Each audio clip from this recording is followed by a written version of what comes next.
students. Today I will continue with the next part of the current electricity chapter, that is the meter bridge. Okay. So what do you mean by meter bridge?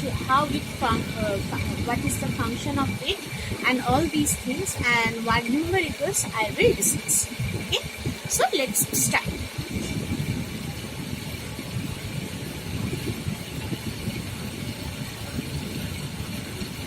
So what is meter bridge? Meter bridge basically consists of a wire whose length is 1 meter, right? So what do you mean by meter bridge? Meter bridge basically the structure is like this.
Basically, this is the structure of the meter bridge. Okay, what is this? It is the meter scale basically, as because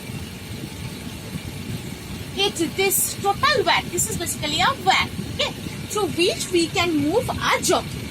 Okay, so therefore the thing is that as the length of this wire is 1 meter, that's why it is called the meter bridge. Okay.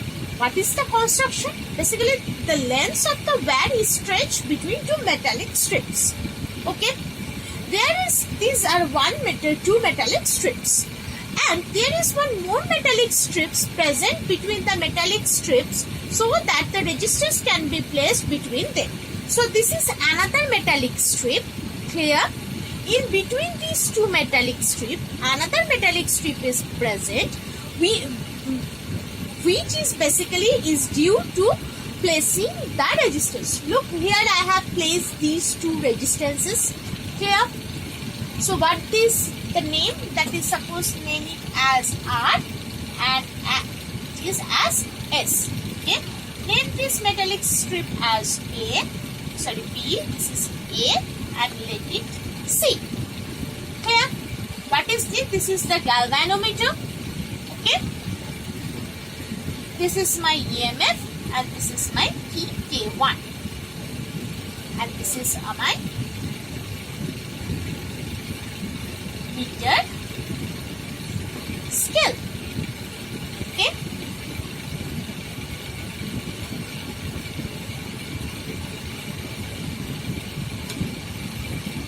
Now,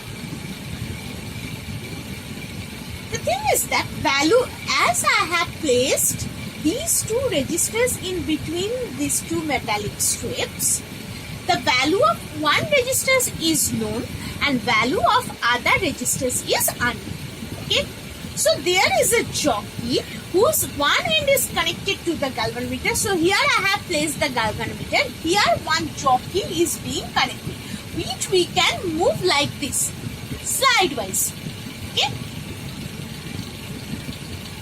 There is a meter scale. So this is my meter scale, which is parallel to this wire of length 1 meter. Okay. So as the jockey moves over the wire, there will be one point where galvanometer shows zero deflection.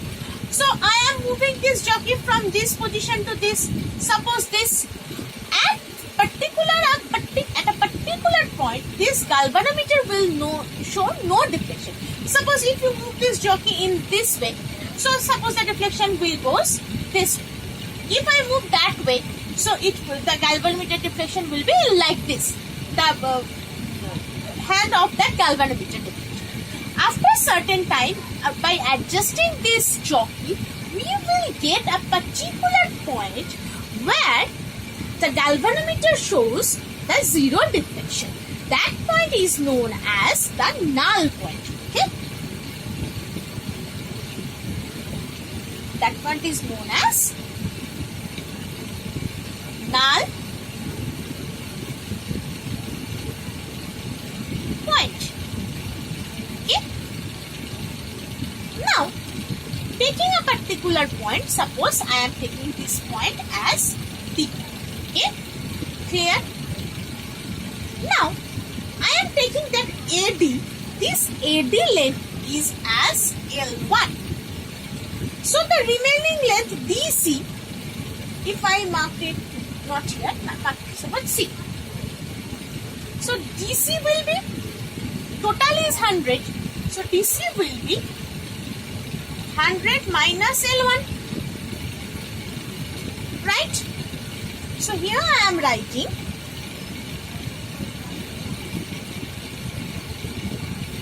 AD, that is considered as L1 centimeter. So DC will be 100 minus L1 centimeter. As I have said 1 meter scale, so 1 meter equals to 100 centimeter, no problem at all. So the resistance, as this R resistance is situated in between AD, therefore I can say that the resistance of AD, that is equal to R centimeter in R centimeter, and the current, suppose the current through this, suppose I1.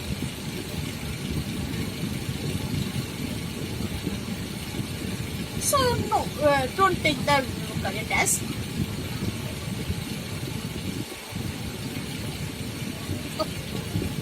So the resistance at AD equal to,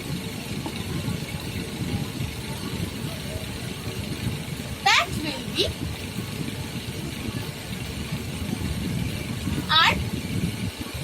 RCM, okay, into L1. Why I am writing L1? Because R centimeter is considered as the resistance of the wire per unit centimeter. Okay, what is R centimeter? R centimeter is the resistance per unit centimeter or per unit length. Here, that's why I have written R centimeter into L1. Okay, so what will be the resistance of DC? Same thing, that is R centimeter into 100 minus L1. Right? So, in the previous class, I have already discussed the condition for the Wheatstone bridge, right? So, in that part, what is the condition? That is, if the two ratios of the four resistances are equal, then it will be in the equilibrium state. So, here our S is unknown. Okay? And R is known, AD is known, as well as DC is also known. So, I consider that at the D point, there is no deflection. Okay? So, we can write like this.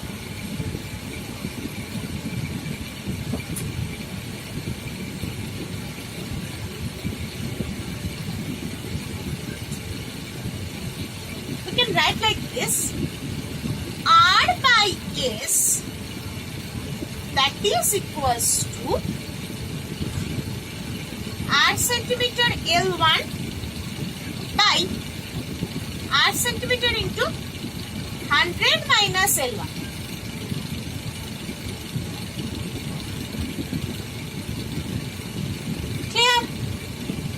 according to the condition of the Wheatstone bridge.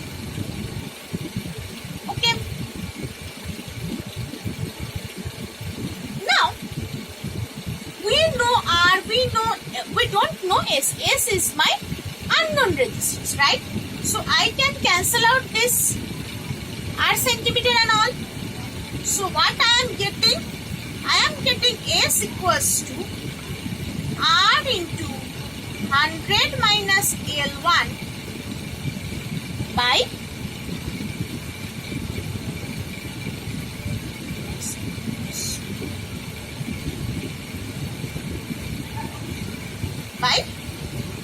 L1,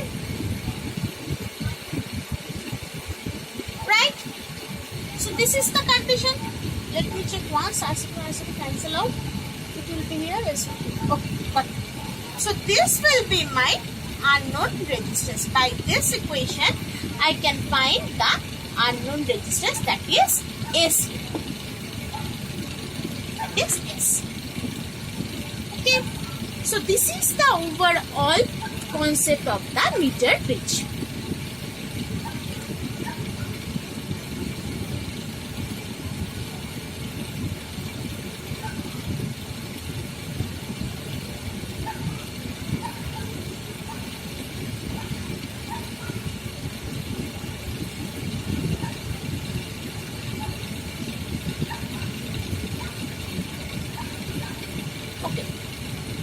So, in the next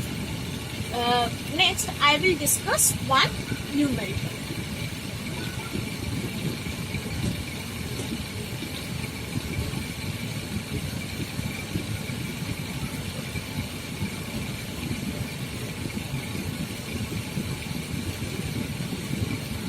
Regarding this meter bridge. Okay? Suppose the null point. What is the null point? I have already said that where the deflection of the galvanometer is 0. So, if for this meter bridge, the null point is given at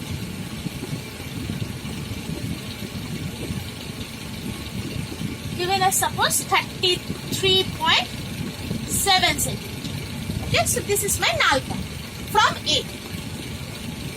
Now, if the resistance is suppose 12 ohm resistance is being connected with this S in parallel, then the null point occurs at 51.9 centimeter. So what is the question? At the beginning, the null point is set at 33.7. Okay, initial condition. After that, when I connected a 12 ohm resistance with that S resistance in parallel, then the null point becomes 51.9 centimeter. Okay, clear to everyone? Now we have to find the value of R and S. Here I have given two unknown. That is this R and this S. These two are unknown. Okay. So from the first thing is that from the first point, what we can say that first balance point R by S, that is equals to first initial point is 33.7. Clear? And what will be the S? S will be 100 minus 33.7. That will be 66.3. If you calculate it, you will get 3.87. This will be my first equation. Okay. Clear? Next, when S is connected with parallel to a 12 ohm resistance, the resistance across the gap changes from S to S equivalent. As I have connected a 12 ohm resistance with this S in parallel condition, so which means that, what does it mean? That means it will directly affect this null point. That's why the null point has changed to from 33.7 to 51.9, right? So, therefore, what I can say,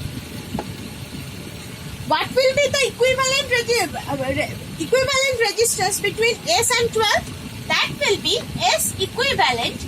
That will be basically 12S by 12 plus S, as it is a parallel combination. Clear? So now again the balance condition becomes R by S equivalent. That will be, what will be the R? That will be 51.9. Clear? That is the next null point, and the remaining will be 100 minus 51.9. That will be 48.9. Clear? We all know the value of SEQ, sorry. Just put, I will put that here. 12S, it will be 12 plus S. That is will be, if you do this at 51, so I think it will be 48.1. 51.9 by 48.1. This is my equation 2. Clear? This is the second equation, and this is my first equation. By solving these two equations, you will get that S equals to, you will get S equals to 13.5 ohm and R equals to, and R will be 6.86 ohm. Clear? So, in this way, we can solve this numerical. Okay? Thank you.